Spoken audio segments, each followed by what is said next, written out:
Hello everyone, welcome to my channel. আজ আমি share করছি মেক্সিকানা টাকোস ডমিনোস স্টাইলে। টাকোস একটি মেক্সিকান ফুড, এটা আমরা অনেকেই জানি, আবার অনেকে হয়তো জানিও না।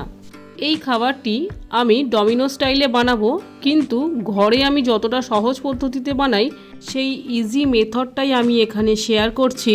তাহলে চলুন শুরু করা যাক। আমি মধুমিতা, আজকের রেসিপি মেক্সিকানা টাকোস। প্রথম স্টেপে টাকোস সিটটা বানানোর জন্য 1 কাপ ময়দা নিলাম, তার মধ্যে সামান্য নুন দিলাম 1/4 চামচ মতো, আর 1/4 চামচ মতো বেকিং পাউডার দিলাম। আপনারা চাইলে বেকিং পাউডারটা স্কিপ করতে পারেন। 1 চামচ সাদা তেল দিলাম। প্রথমে হাত দিয়ে ভালো করে মিশিয়ে নেব।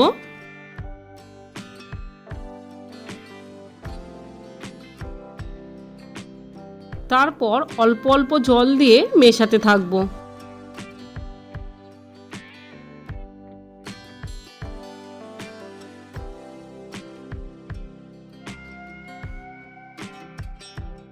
ময়দা মাখিয়ে একটা ডো বানিয়ে নেব। ডো বানানো হয়ে গেছে। 1/2 চামচ সাদা তেল দিয়ে ডোয়ের গায়ে ভালো করে মিশিয়ে নিয়ে 10 মিনিট ঢাকা দিয়ে রেখে দেব। সেকেন্ড স্টেপে টাকোর ভিতরের ফিলিংটা বানিয়ে নেব। তার জন্য কড়াইতে 4 চামচ মতো সর্ষের তেল দিয়েছি। এর মধ্যে 2টো মাঝারি সাইজের পেঁয়াজ লম্বা সরু করে কোচানো দিলাম। খুব বেশি পেঁয়াজগুলো ভাজবো না, 2-3 মিনিট ভেজে নিয়েই তুলে নেব। সর্ষের তেলের পরিবর্তে সাদা তেলেও পেঁয়াজ ভাজতে পারেন, তবে আমি সর্ষের তেলেই ভাজলাম। আমার মনে হয় সাদা তেলের থেকে সর্ষের তেলে পেঁয়াজটা ভাজলে বেশি টেস্ট হবে। পেঁয়াজগুলো ভাজা হয়ে গেছে, এর বেশি আর ভাজবো না, এবার তুলে নেব।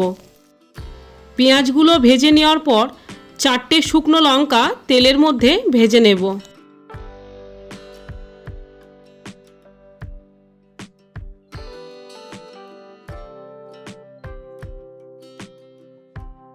টাকোর ফিলিংটা বানানোর জন্য আমি আগে থেকে আলু সেদ্ধ করে খোসা ছাড়িয়ে রেখেছিলাম। সেদ্ধ আলু হাত দিয়ে স্ম্যাশ করে নেব ভালো করে। আলু পরিমাণে কম হয়েছে, তাই আমি আরও একটি মাঝারি সাইজের আলুর অর্ধেকটা নিলাম। 3টে টাকোস বানানোর জন্য একটা মাঝারি সাইজের আলু আর একটা মাঝারি সাইজের আলুর অর্ধেক নিলাম। ভাজা শুকনো লঙ্কার মধ্যে 1/3 চামচ মতো নুন দিলাম। আপনারা স্বাদ অনুযায়ী নুনটা দেবেন। আমি এখানে 4টে শুকনো ভাজা লঙ্কা নিয়েছি। লঙ্কাগুলো নুনের মধ্যে ভালো করে মাখিয়ে নেব। তারপর আলুর সাথে লঙ্কা, পেঁয়াজ ভাজা আর কিছুটা ধনেপাতা কোচানো আছে, সবগুলো একসঙ্গে মিশিয়ে নেব।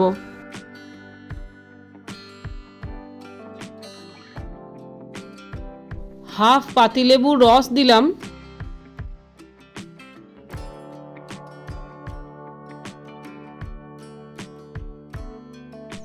আর অল্প পরিমাণ 1/2 চা চামচ মতো অরিগ্যানো দেব।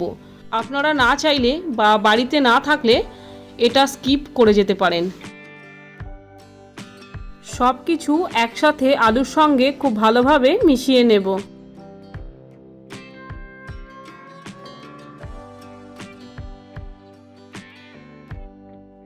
দশ মিনিট পর ঢাকাটা খুলব। ময়দা অনেকটাই ফুলে উঠেছে। বেকিং পাউডার দেওয়ার জন্য আবারও 1 মিনিট মাখিয়ে নেব। এবার লম্বা রোল করে নেব। ছুরি দিয়ে সমান 3 ভাগে কেটে নেব। খুব ছোটও হবে না লেচি, আবার খুব বড়ও হবে না, মিডিয়াম সাইজের হবে। তারপর একটা করে লেচি হাতের মধ্যে নিয়ে গোল করে হালকা চাপ দিয়ে একটু চ্যাপ্টা করে নেব। সব লেচিগুলোই গোল করে চ্যাপ্টা করে নিয়েছি। এবার চাকিতে বা কিচেন স্ল্যাপে অল্প ময়দা ছড়িয়ে একটা করে লেচি বেলে নেব। খুব পাতলা নয়, আবার খুব মোটাও নয়, মাঝারি সাইজের রুটির মতো। ঠিক এমনভাবে সবগুলো আমি একইভাবে বেলে নিয়েছি। এবার গ্যাসে একটা তাওয়া বসিয়ে শিটগুলো দুটো পিঠই হালকা করে সেঁকে তুলে নেব। সব শিটগুলো দুটো সাইডই হালকা সেঁকে তুলে নিয়েছি। এবার টাকোর ফিলিংটা ভরবো। তার জন্য নিয়েছি গ্রেট করা চিজ, টমেটো কেচাপ। শিটের উপরে 1 চামচ টমেটো কেচাপ দিয়ে ভালো করে চারদিক ছড়িয়ে দেব। এক ধারে অল্প কিছুটা গ্রেট করা চিজ ছড়িয়ে দেব। তারপর 2 চামচ মতো আলুর পুর চিজের উপর লম্বা করে রোল করে দেব।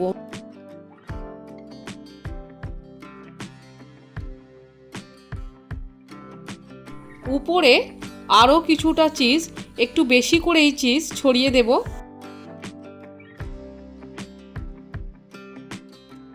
তারপর শিটের অপর প্রান্ত চিজের উপর তুলে চারদিকটা আঙুল দিয়ে মসৃণ করে দেব আর হাত দিয়ে চাপ দিয়ে টাকোসটা সুন্দরভাবে গড়ে নেব, ঠিক এমনভাবে।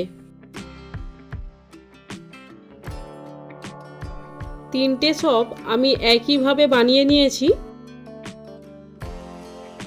সব শেষে টাকোসগুলো ভেজে নেওয়ার পালা। তাওয়াতে 1 চামচ বাটার দিলাম। আপনারা বাটারের পরিবর্তে রিফাইন্ড তেলও দিতে পারেন, তবে বাটার দিলে আমার মনে হয় টেস্টটা খুব ভালো হয়।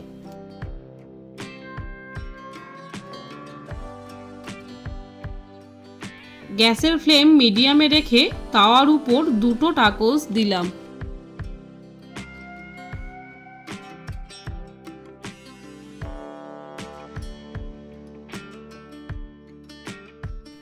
একটা সাইড 2-3 মিনিট ছেঁকে নেওয়ার পর অন্য সাইডটা উল্টে দেব।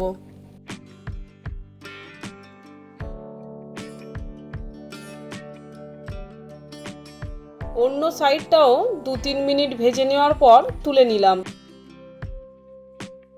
শেষেরটা আমি তেলে ভেজে দেখাচ্ছি। 1.5 চামচ মতো রিফাইন্ড তেল দিয়ে তেলটা চারিদিকে ছড়িয়ে টাকোস দিয়ে বোথ সাইড ভেজে তুলে নেব। ভিডিওটি ভালো লাগলে প্লিজ লাইক ও শেয়ার করুন, আর আমার চ্যানেলটিও প্লিজ সাবস্ক্রাইব ও পাশের বেল আইকনটিও প্রেস করুন। তাহলে আমি ভিডিও আপলোড করা মাত্রই আপনাদের মধ্যে নোটিফিকেশান পৌঁছে যাবে। ভালো থাকবেন, দেখা হবে পরবর্তী রেসিপিতে।